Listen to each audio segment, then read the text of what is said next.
Hi everyone, my name is Priyanka Yalamanchili and I work as an assistant professor in the Rehabilitation Counseling Program at California State University, San Bernardino. Today I will be presenting on the program learning outcomes for the Rehabilitation Counseling Program. So let's begin. As a program, we are accredited by K-Crep, which is an accrediting body for all different forms of counseling programs in the United States of America. Now, specifically with the rehabilitation counseling programs, we train our graduate students to become entry-level rehabilitation counselors who would provide different forms of services to individuals with disabilities. Our recruitment, as a program, we consciously recruit individuals from different work backgrounds, different social backgrounds, different ethnic backgrounds, as well as different educational backgrounds. And the reason being, you will find individuals with disabilities across every field. So part of the ACLI program, I was nominated for this program by my department chair, and it actually worked in my favor because we are up, as a program, we're up for reaccreditation in 2024, and part of one of our department meetings was for different programs in the special education rehab and counseling programs to come up with program learning outcomes. And I mean, in our program evaluation plans for our accrediting body, we have student learning outcomes, we have outcomes related to different classes, which all align with the different K-Crep standards. However, we did not have program learning outcomes. So this project helped me achieve one goal, which satisfies two different agencies, right? So the department, the SRC department, as well as our K-Crep accrediting body. So the first program learning outcome that I came up with is recruit applicants from diverse personal and professional backgrounds. And as I mentioned, we have consciously been doing this. However, this project allowed me to kind of sit down and actually look at what are the different measures that would apply to this program learning outcome. And as you see, one is providing informational sessions, which our program has been doing for quite some time now, but it is definitely one of the outcome measures because when providing the informational session, it is the first introduction that we as faculties in the program have the first contact or first meeting with the students. So one of the measures to achieve this outcome is to provide informational sessions. I think enhancing our web presence on social media would actually, we don't do it that often in our program, but I believe that given the current circumstances and given that we are all currently in a virtual world, enhancing our presence on social media would actually help with recruitment. Networking with employers at practicum and internship sites, present on the program to relevant organizations, different agencies, as well as other colleges and universities. So that would mean connecting with the different community colleges, connecting with the different practicum and internship sites that the students are already in, so that we can talk to the administration that runs those agencies and see if their staff needs extra training, to which they can come, get a master's degree, so on and so forth. The next program learning outcome is to retain enrolled students. Part of this, part of the way that I can measure the retention of enrolled students is to make sure that they are receiving accurate, timely, and effective advisement throughout their academic career. I think encouraging students to participate in state and national organizations in order to further develop their professional identity, so that they can also be able to meet, by participating in state and national organizations, they're able to not only network, but also meet other rehabilitation counseling students from different programs across the country. One thing that as a program, I think we need to really do is promote our inclusive and accessible learning environment, which the faculty in our program actually do, but we do not seem to promote it. So that is one way I think I can use as a measure to make sure that enrolled students, that it helps with the retention of enrolled students, to show them that yes, as a program, we do accommodate different individuals with different disabilities. We do accommodate life experiences, life challenges, and I think this would also help with tying it up with the enhancing of social media web presence. They kind of go hand in hand.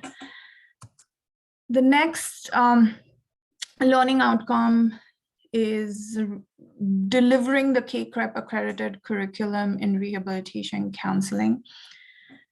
And I chose this as a program learning outcome because our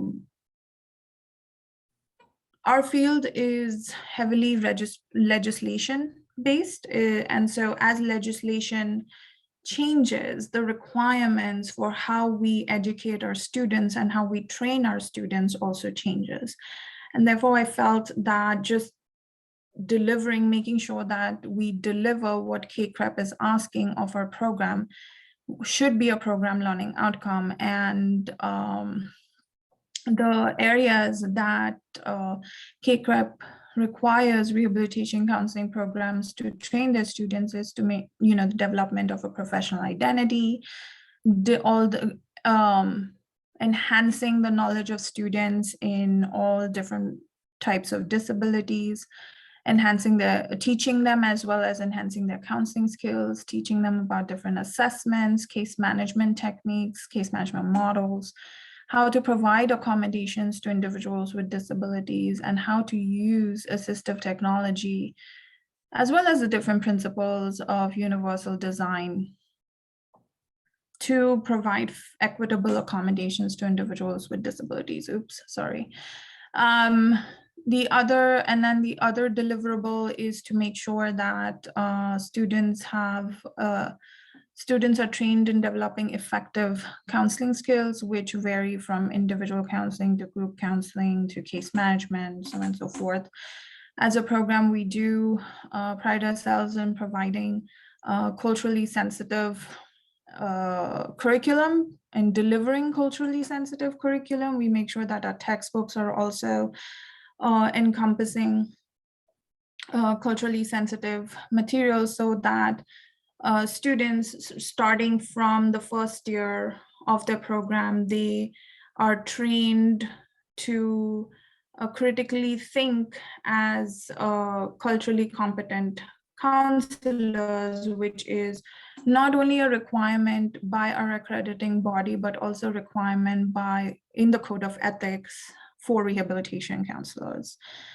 And finally, because we're training practitioners who would be working as clinicians in the field, we tend to help them utilize their research skills in understanding the different discrepancies that show up in society, and how can they use their training from the program to minimize these discrepancies. So that's how we teach our students to understand and apply research to their practice.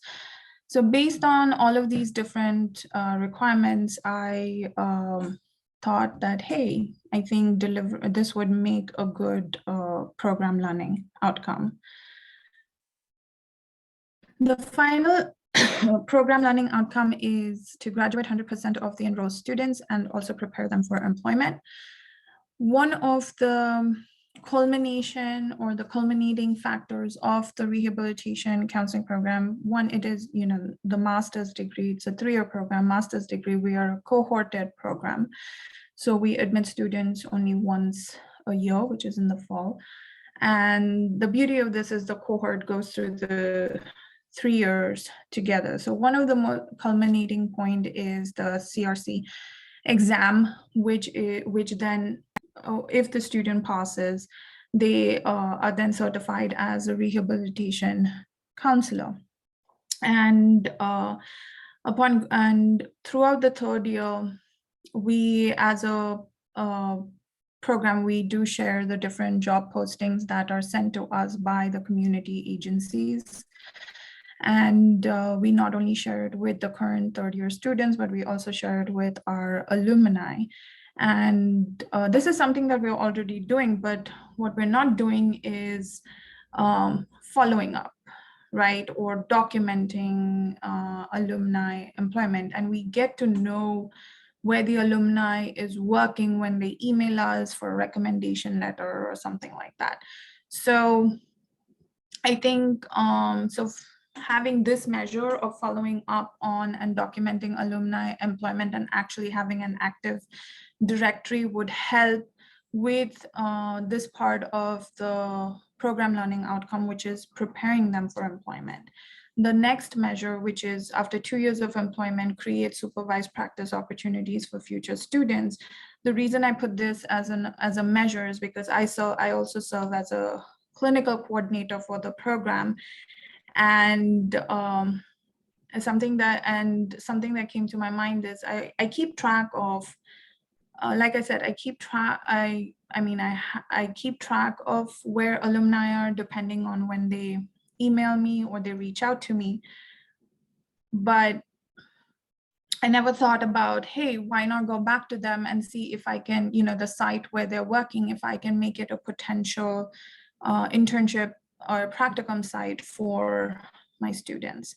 So in summation, it's like we were doing all of this, but as a program, we were already doing all of this, but I feel that participating in the assessment and capability